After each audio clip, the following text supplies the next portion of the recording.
Morning, Nick Hazen, out for one of my morning walks, and it's still summer, hanging in there. And where I live, there's been a sailing regatta, and they haven't had the best week, unfortunately. There were some festivities in the quayside square last night, and there was a extremely high summer tide, and yeah, you know the rest.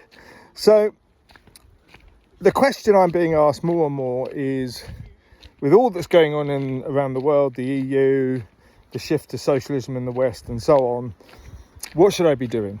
I own a business. I need to raise more capital. I need to find more options for scaling and distribution. So what should I do? And my immediate response is find another location to base your business. Shifting. Most companies operate virtually. You've got staff all over the place.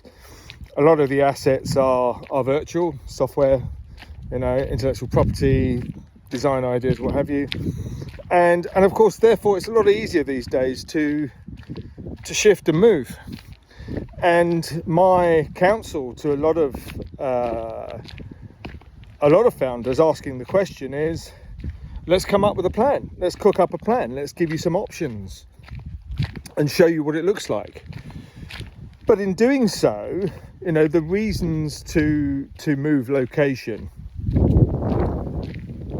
you're not going to move location because of a change in environment or government, but you are because of the consequences of that change. Tax, available resources, access to labour, access to expertise, free trade, import, export.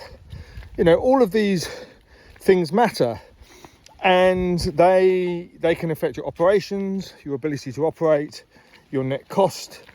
And therefore, when you're looking at your strategy, is the US, is the UK, is Europe viable as a long-term base for my business, then those are the checkpoints, or some of the checkpoints, of course.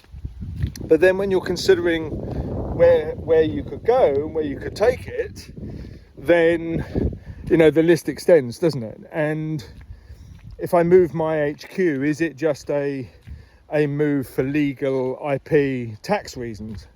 Or am I going to set up a regional operation and that becomes the main hub over time because it's an attractive gateway into scaling and distribution for what we have to sell?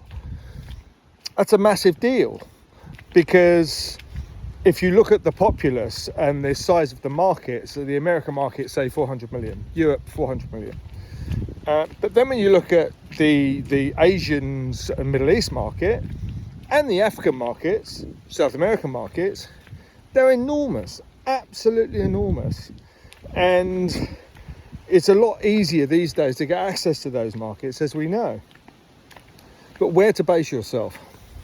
If the end game is corporate flexibility, access to bigger markets, access to better capital under better terms, better protection, lower taxes, then you could do worse than having a chat, and we'll show you how good the UAE is. Talk soon.